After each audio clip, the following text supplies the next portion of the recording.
Everyone, I Preeti welcome you all to Study Bloom. तो आज हम करने वाले हैं गिलुंड सभ्यता और बालाथल सभ्यता। तो चलिए शुरू करते हैं। पहले हम फटाफट से इनका क्विक रिवीजन करेंगे, उसके बाद इनके कुछ क्वेश्चंस हैं जो आए हुए हैं एग्जाम्स में, वो भी हम देख लेंगे।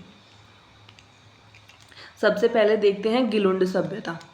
गिलुंड सभ्यता कौन से ज़िले में स्थित है, कौन सी नदी के तट पे स्थित है, ये सारी चीज़ें हमें, इसके उपनाम क्या है, इसका उत्खनन किसने किया है, ये सब चीज़ें हमें देखनी है। तो गिलुंड सभ्यता जो है वो राजसमंद जिले के अंदर स्थित है और राजसमंद जिले में बनास नदी के तट पर स्थित है। कहाँ है? राजसमंद जिले के बनास नदी के तट पर। राजसमंद जिले में बनास नदी के तट पर यह सभ्यता स्थित है।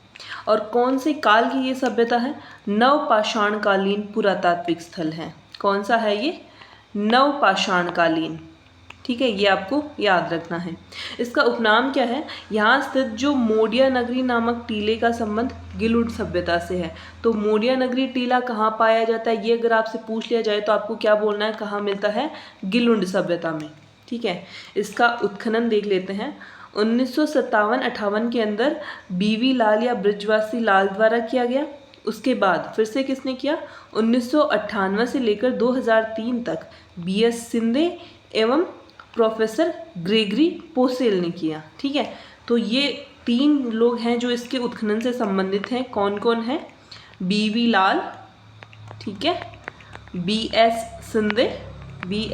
सिंधे और प्रोफेसर ग्रेगरी पोसेल, ये तीनों जो है इसके उत्खनन से संबंधित हैं। गिलुंड सभ्यता जो है वो आहड़ संस्कृति का ही एक पुरातात्विक स्थल है।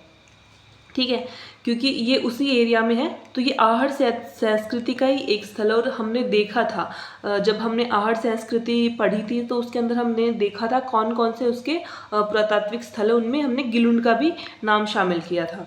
तो ये ताम्रयुगीन या फिर आहड़ संस्कृति का महत्वपूर्ण पुरातात्विक स्थल है, ये भी आपको याद रखना है। फटाफट से और डिटेल्स देख लेते हैं इसकी। गिलुंड सभ्यता भी एक ताम्रयुगीन सभ्यता है। क्यों है? क्योंकि ये आहड़ संस्कृति का ही पार्ट है, आहड़ सभ्यता का ही पार्ट है, तो ये भी एक ताम्रयुगीन संस्कृति है। ठीक है, और एक और क्या बताया था हमने, ये है नवपाषाणकालीन। कौन सी है? नवपाषाणकालीन सभ्यता है। ठीक है, ये भी आपको याद रखना है। इसकी मुख्य विशेषताएं क्या क्या है? यहाँ हमें आहड़ सभ्यता का प्रसार मिलता है, चूने के प्लास्टर और कच्ची दीवारों का प्रयोग मिलता है, ये आपको याद रखना है। क्या मिलता है? चूने के प्लास्टर और कच्ची दीवारों का प्रयोग मिलता है। गिलुंड में काले व लाल रंग के मृदभांड यानी मिट्टी के बर्तन मिले हैं। देखो, काले और लाल रंग के। आहड़ में भी हमने क्या देखा था? लाल काले मृदभांड। ठीक है, लेकिन अगर लाल काले मृदभांड क्वेश्चन में पूछा जाता है तो हम प्रायोरिटी देंगे आहड़ को, क्योंकि गिलुंड जो है वो आहड़ का ही पुरातात्विक स्थल है। आहड़ सभ्यता है, उसके पुरातात्विक स्थल हैं काफ़ी सारे, उनमें से एक पुरातात्विक स्थल है गिलुंड। ठीक है, तो यहाँ भी लाल व काले मृदभांड पाए जाते हैं, लेकिन इन दोनों में एक डिफरेंस है। आहड़ में और गिलुंड में डिफरेंस क्या है कि आहड़ में हमें पक्की ईंटों के प्रयोग का साक्ष्य नहीं मिलता है, जबकि गिलुंड के अंदर हमें पक्की ईंटों का बहुतायत यानी बहुत प्रचुर मात्रा में इसका प्रयोग मिलता है। तो ये इन दोनों का डिफरेंस है जो आपको याद रखना है। ये हमारी होगी गिलुंड सभ्यता। अब देख लेते हैं हम बालाथल सभ्यता। बालाथल सभ्यता कहाँ स्थित है? ये उदयपुर शहर में। ठीक है, ये भी जो है वो आहड़ सभ्यता का ही स्थल है। उदयपुर शहर से 42 किलोमीटर दक्षिण पूर्व में। दक्षिण पूर्व कौन सा होगा? जैसे ये उदयपुर शहर है तो ये दक्षिण है, ये पूर्व है, तो ये वाला एरिया दक्षिण पूर्व होता है। ठीक है, तो उदयपुर शहर के दक्षिण पूर्व के अंदर ये बालाथल सभ्यता स्थित है। कौन सी तहसील में? वल्लभनगर तहसील में। ठीक है, और नदी कौन सी है? नदी बहुत इंपॉर्टेंट होती है, वो आपको याद रखनी है। बेड़च नदी के तट पर ये सभ्यता स्थित है, क्योंकि जितने भी सभ्यताएं हैं, ये पुरातात्विक स्थल है, लगभग सभी जो है किसी न किसी नदी के किनारे स्थित हैं। तो हमें इनकी नदियों का नाम याद रखना है। ये बेड़च नदी के किनारे स्थित है। और इसका काल कौन सा हो जाएगा? ताम्रपाषाण युगीन सभ्यता है। ठीक है, और इसकी उत्खनन किसने किया है? इसके उत्खनन जो है VN मिश्र के नेतृत्व में हुआ है। और यहाँ से हमें ताम्र पाषाण युगीन सभ्यता के अवशेष मिले हैं 1993 के अंदर। कौन कौन से महत्वपूर्ण जो वस्तुएं यहाँ पे क्या क्या मिली है हमें? पत्थर की ओखली, कर्णफूल, हार, मृण मूर्तियाँ, मिट्टी से बनी सांड की मूर्ति और तांबे के आभूषण देखते हैं। ये देखो, पत्थर की ओखली, ये कर्णफूल हैं, ये हार है, मृण मूर्तियाँ यानी मिट्टी से बनी मूर्तियाँ, मिट्टी से बनी सांड की मूर्ति और तांबे के आभूषण भी हमें यहाँ पे प्राप्त हुए हैं। पत्थर, पाषाण का मतलब होता है पत्थर और तांबे को हम बोलते हैं ताम्र, तो इसीलिए इसे हम ताम्र पाषाण युगीन सभ्यता भी बोलते हैं, क्योंकि यहाँ पे तांबे और पत्थर दोनों से बनी हुई चीज़ें हमें प्राप्त हुई हैं। और क्या विशेषता है इसकी? जो यहाँ का दुर्गनुमा एक भवन हमें यहाँ पर प्राप्त हुआ है और 11 कमरों का विशाल भवन भी हमें यहाँ से मिलता है। और देखते हैं इसके बारे में और क्या क्या महत्वपूर्ण वस्तुएं यहाँ से हमें प्राप्त हुई हैं। यहाँ से 4000 वर्ष पुराना एक कंकाल मिला है, जिसे भारत में कुष्ठ रोग का सबसे पुरातन प्रमाण माना जाता है। ये आपको याद रखना है, ये काफ़ी इम्पोर्टेंट पॉइंट है कि कुष्ठ रोग का सबसे पुरातन यानी सबसे पुराना प्रमाण, सबसे प्राचीन प्रमाण कहाँ मिलता है? वो है हमें बालाथल सभ्यता के अंदर मिलता है। ठीक है, ये देखो 4000 वर्ष पुराना कंकाल, ये इमेजिनरी इमेजेस आपको डाली गई हैं देखने के लिए। योगी मुद्रा में समाधान प्राप्त हुआ है, यानी कि कोई योगी जो समाधि लेते हैं, जैसे योगी जो है वो आसन करते हैं, ध्यान की मुद्रा में होते हैं, उस तरीके का एक समाधान हमें यहाँ पे प्राप्त हुआ है, ये भी आपको याद रखना है। और यहाँ से हमें बुना हुआ वस्त्र प्राप्त हुआ है। क्या मिला है? ये देखो, बुना हुआ वस्त्र हमें प्राप्त हुआ है। बालाथल के अलावा कहाँ से मिला है बुना हुआ वस्त्र? बैराट से हमें मिला है। इसको आप याद रख सकते हैं, बै से बालाथल है, बै से बैराट है और बै से ही बुना हुआ वस्त्र है। तो इसको आप याद रखना कि एक बालाथल से मिला है और बैराट, सिर्फ इन 2 जगहों से हमें क्या मिला है? बुना हुआ वस्त्र हमें यहाँ से मिलता है। तो बालाथल के इम्पॉर्टेंट पॉइंट्स क्या हो जाते हैं? एक तो हमें कुष्ठ रोग का प्राचीन प्रमाण मिला है, योगी मुद्रा में समाधान प्राप्त हुआ है और बुना हुआ वस्त्र हमें यहाँ से प्राप्त हुआ है। और यहाँ आजीविका के साधन जो थे, कृषि, पशुपालन और शिकार, तीनों ही जो है वो आजीविका के साधन यहाँ पे माने जाते थे। तो ये इम्पॉर्टेंट पॉइंट्स हमने देख लिए हैं। अब इनके हम क्वेश्चन कर लेते हैं। दोनों सभ्यताएं बहुत बड़ी नहीं हैं, छोटी छोटी सी हैं, फटाफट से 5 मिनट में हमारा रिवीजन हो चुका है। अब इनके जो क्वेश्चंस भी हम देख लेते हैं फटाफट से। हमारा पहला क्वेश्चन है, गिलुंड और भगवानपुरा किस सभ्यता से संबंधित हैं? हमने अभी देखा था कि ये किस सभ्यता के पार्ट्स हैं, किस सभ्यता के पुरातात्विक स्थल हैं? आहड़ के, कालीबंगा के, गणेश्वर के या फिर बैराट के? तो ऑप्शन 1 हमारा करेक्ट आंसर हो जाएगा, ये आहड़ सभ्यता के स्थल हैं। नेक्स्ट क्वेश्चन देखते हैं।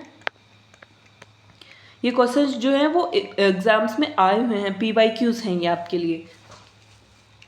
गिलुंड किस नदी के किनारे स्थित है? बनास, कोठारी, खारी या फिर कांतली? तो ये आपको हमने देखा है अभी क्विक रिवीजन के अंदर। गिलुंड सभ्यता जो किस नदी के किनारे स्थित है? बनास नदी के किनारे। तो ऑप्शन 1 हमारा करेक्ट आंसर हो जाएगा। ये देखो एग्जाम्स में आया हुआ है ये क्वेश्चन। नेक्स्ट क्वेश्चन है हमारा, पुरातात्विक स्थल गिलुंड का संबंध है ताम्रपाषाणिक संस्कृति, मध्य पाषाणिक संस्कृति, नवपाषाणिक संस्कृति या फिर पूरा पाषाणिक संस्कृति? इनमें बहुत कंफ्यूजन होता है, इनको आप बहुत ध्यान से पढ़ना। गिलुंड सभ्यता कौन सी है इनमें से? नवपाषाणिक संस्कृति से संबंधित है। और जो हमने दूसरी करी थी कौन सी? बालाथल, वो किससे थी? ताम्रपाषाणिक संस्कृति से थी बालाथल। और ये गिलुंड किससे है? नवपाषाणिक संस्कृति से। ऑप्शन 3 हमारा करेक्ट आंसर हो जाएगा। चलते हैं नेक्स्ट क्वेश्चन पे। नेक्स्ट क्वेश्चन है हमारा, कौन गिलुंड सभ्यता के उत्खनन से संबंधित नहीं है? हमने देखा था कौन कौन संबंधित है, तो वो हमें अगर याद होंगे तो नहीं वाला हम अपने आप देख लेंगे। डॉक्टर VS सिंधे इससे संबंधित है, ये हमने देखा था। इन्होंने कब करवाया था उत्खनन? 1998 से लेके 2003 तक। और इनके साथ और कौन था? प्रोफेसर ग्रेगरी पोर्शेल जो है इनके साथ थे। इन दोनों ने 1998 से लेके 2003 3 तक उत्खनन इसका करवाया था। बीबी लाल या बीवी लाल एक ही बात है, ये ब्रिजवासी लाल है, ये भी इसके उत्खनन से संबंधित हैं। इन्होंने कब करवाया था? 1957-58 के अंदर। ठीक है, ये हमने क्विक रिवीजन के अंदर देखा था। तो बचता है कौन? डॉक्टर सूरजभान। ये जो है वो गिलुंड सभ्यता से संबंधित नहीं है, तो ऑप्शन 4 हमारा करेक्ट आंसर हो जाएगा। चलते हैं नेक्स्ट क्वेश्चन पे। नेक्स्ट क्वेश्चन है हमारा, बालाथल सभ्यता का उत्खनन किसके निर्देशन में हुआ है? VN मिश्र, BV लाल, RC अग्रवाल या फिर अमलानंद घोष। तो इसका करेक्ट आंसर हो जाएगा ऑप्शन 1। बालाथल सभ्यता का उत्खनन जो है वो VN मिश्र ने किया है। तो ये देखो एग्जाम्स में आया हुआ है, 2025 में भी आया हुआ है, 2016 से लेके अभी तक चला आ रहा है, 2016 में, 22 में, 23 में, 25 में। तो क्वेश्चंस कभी पुराने नहीं होते हैं, उन्हीं को घुमा घुमा के अलग अलग तरीके से पूछा जाता है। नेक्स्ट क्वेश्चन हम देखते हैं, राजस्थान में कौन सा प्रागैतिहासिक स्थल ताम्रपाषाणिक काल से संबंधित है? तिलवाड़ा, बूढ़ा पुष्कर, बालाथल, बागोर। ये क्वेश्चन पूछा गया है 2016 में कॉलेज लेक्चरर के अंदर। ठीक है, तो इसका आंसर क्या हो जाएगा? ऑप्शन 3। बालाथल जो है वो कौन सा स्थल है? ताम्रपाषाणिक काल से संबंधित स्थल है। चलते हैं नेक्स्ट क्वेश्चन पे। दुर्गीकरण के पुरावशेष किस ताम्रपाषाण युगीन पुरा स्थल से प्राप्त हुए हैं? अब आपको ये देखो ये बताना है कि दुर्गीकरण के अवशेष तो और भी जगहों पे मिल जाएंगे, लेकिन वो कौन सा होना चाहिए? ताम्रपाषाण युगीन स्थल होना चाहिए। यानी कि क्वेश्चन के एक एक वर्ड को आपको बहुत ध्यान से पढ़ना है, एक एक वर्ड से पूरा आंसर आपका चेंज हो सकता है। तो आंसर देखते, ऑप्शंस देखते हैं, आहड़, बालाथल, गणेश्वर या फिर गिलुंड। तो इसका करेक्ट आंसर हो जाएगा ऑप्शन 2। बालाथल जो है इसका करेक्ट आंसर होगा। हमने क्या देखा था कि बालाथल में जो हमें 11 कमरों वाला विशाल भवन प्राप्त हुआ था। ठीक है, और यहाँ से हमें दुर्गनुमा भवन भी मिला था। ठीक है, ये दोनों हमने देखा था भवन निर्माण के अंदर कि यहाँ से दुर्गनुमा भवन भी मिला था और 11 कमरों का हमें विशाल भवन भी मिला था। तो दुर्गनुमा भवन का अर्थ हो गया कि हमें दुर्गीकरण के यहाँ पे पुरावशेष प्राप्त हुए हैं। तो आज के वीडियो में हम देखेंगे इतना ही। इसके बाद सभ्यता का 1 या 2 वीडियो और आएगा, जिसमें बची हुई सारे सभ्यताएं करने के बाद हम लास्ट में एक सिर्फ MCQ सेशन रखेंगे। इनके अंदर हम PYQs को ले रहे हैं, उसमें हम इनसे रिलेटेड बहुत सारे क्वेश्चंस कर लेंगे ताकि आपका ये टॉपिक पूरा कवर हो जाए। इसमें जो कुछ पॉइंट्स बच गए हैं, हमने इम्पॉर्टेंट फैक्ट्स जो है वो तो कवर कर लिए हैं, बट स्टिल कुछ ऐसे फैक्ट्स हैं जो छूट जाते हैं, उनको हम MCQ के थ्रू कवर कर लेंगे। तो आज के वीडियो में हम देखेंगे इतना ही। Thanks for watching.